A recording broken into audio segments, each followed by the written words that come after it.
DS Sanju Samson, अब सच में वक्त आ गया है। या तो खुद को अपग्रेड करो, अपने गेम में कंसिस्टेंसी लाओ, या फिर एक और वर्ल्ड कप डगआउट से देखने के लिए तैयार रहो। और ये बात कोई हेटर नहीं बोल रहा, ये वो लोग बोल रहे हैं जिन्होंने सालों तक जस्टिस फॉर संजू सैमसन की आवाज उठाई है। लेकिन ईमानदारी से कहें तो आज ईशान किशन की पारी देखने के बाद ऐसा लगने लगा है कि संजू सैमसन की किस्मत, जो पहले ही ज्यादा मेहरबान नहीं रही, अब और भारी पड़ती जा रही है। 2024 वर्ल्ड कप से पहले भी यही कहानी थी। संजू सैमसन बनाम ऋषभ पंत, एक प्रैक्टिस मैच, संजू फ्लॉप, और फिर पूरा टूर्नामेंट बेंच पर बैठकर देखना। अब हालात फिर वैसे ही बनते दिख रहे हैं। इस बार वर्ल्ड कप सिर पर है। शुभमन गिल का चैप्टर लगभग क्लोज हो चुका है। ईशान किशन बैकअप थे, तिलक वर्मा की इंजरी होती है, वो बाहर होते हैं, और वहीं से ईशान की किस्मत का गियर बदलता है। मौका मिला और दूसरे ही मैच में ईशान किशन ने बता दिया कि वो सिर्फ स्क्वाड फिलर नहीं है। 32 गेंदों पर 76 रन, ये सिर्फ एक पारी नहीं थी, ये एक स्टेटमेंट था। ये बताने के लिए काफी था कि इंडिया किस टेम्पो पर खेल सकती है। जिस तरह से हमें अभिषेक शर्मा का अप्रोच एक्साइट करता है,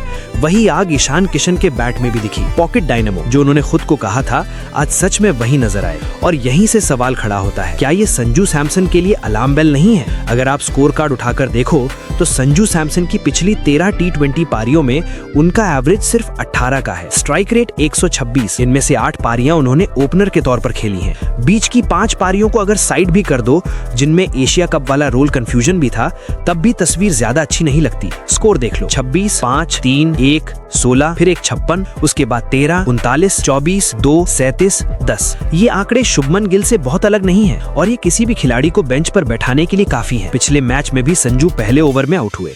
इस मैच में भी वही कहानी, 6 पर 2 विकेट गिर चुके थे, और वहीं से ईशान किशन ने अकेले दम पर मैच पलट दिया। न्यूजीलैंड की 7 विकेट की हार में ईशान की भूमिका सबसे बड़ी रही, इसमें कोई शक नहीं। तो सवाल यही है, क्या संजू सैमसन खुद अपने करियर के साथ खेल रहे हैं? हर बार वही पैटर्न दिखता है, पहले जस्टिस फॉर संजू सैमसन, फिर टीम में एंट्री, फिर मौके, फिर फ्लॉप, और फिर बाहर। और ये सब कहते हुए भी मैं खुद संजू का फैन हूँ। लेकिन सच यही है कि अगर तिलक वर्मा फिट होकर लौटते हैं तो ये जगह अब ईशान किशन की लगती है। और ईमानदारी से कहूँ तो मैं पूरी तरह ईशान किशन के साथ खड़ा हूँ, क्योंकि उसने ये जगह छीनी है। सोचो, सेंट्रल कॉन्ट्रैक्ट से ड्रॉप, नेगेटिव आर्टिकल्स, आलोचना, फिर डोमेस्टिक क्रिकेट में वापसी, सैयद मुश्ताक अली में 517 रन, 51 का एवरेज, 197 का स्ट्राइक रेट, कप्तानी में टीम को ट्रॉफी जिताना, विजय हजारे में 33 गेंदों में शतक, फिर 2 साल बाद इंडिया स्क्वाड में वापसी, और आते ही 32 गेंदों में 76 रन। अगर सूर्या थोड़ा और टाइम ले लेते, मोमेंटम थोड़ा और मिलता, तो शायद आज हम शतक की बात कर रहे होते। लेकिन फिर भी क्या पारी थी, खतरनाक, डोमिनेटिंग,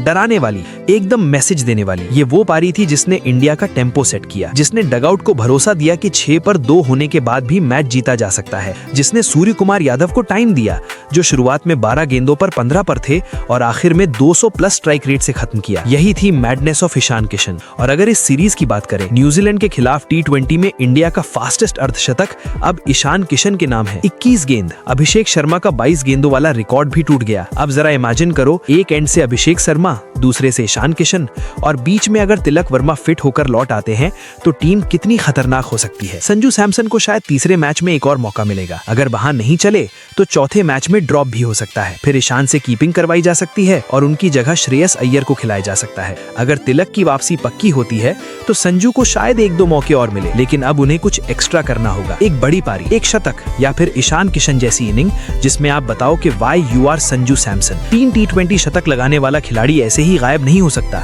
लेकिन बाहर ऋतुराज गायकवाड़ जैसा खिलाड़ी बैठा है जो परफॉर्म करके भी गायब हो जाता है। नंबर 1 विकेट कीपर से नंबर 2 बनने में वक्त नहीं लगता, और जब परफॉर्मेंस ही करेंसी हो तो बैकअप या नाम से कोई नहीं चलता। अगर परफॉर्मेंस से जगह नहीं मिलती तो शुभमन गिल आज भी टीम में होते। उम्मीद यही है कि ईशान के साथ साथ संजू को भी 1-2 मैच और मिले, लेकिन संजू सैमसन को समझना पड़ेगा, अब रेड अलार्म बज चुका है। ईशान किशन अब सिर्फ बैकअप नहीं रहे। आज की पारी के बाद ईशान ने साफ कह दिया है, मेरी जगह पर सवाल मत उठाओ। तिलक आए या ना आए, ये पारी वैसी थी, एब्सोल्यूट सिनेमा, प्योर मैडनेस। अब सवाल बस यही है, क्या संजू सैमसन की किस्मत एक बार फिर धोखा देगी? Let's see.